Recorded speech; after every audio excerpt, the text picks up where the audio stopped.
Dostlaşıp şat olup bugün dostum bile dostluk bir nedrece yalın hir güle.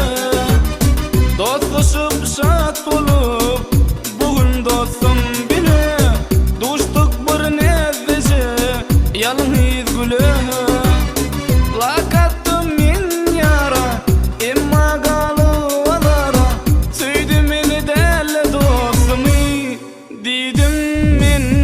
Ol sevip bilen ok, ola dağlı duşuşmak bolan ok, ola dağlı.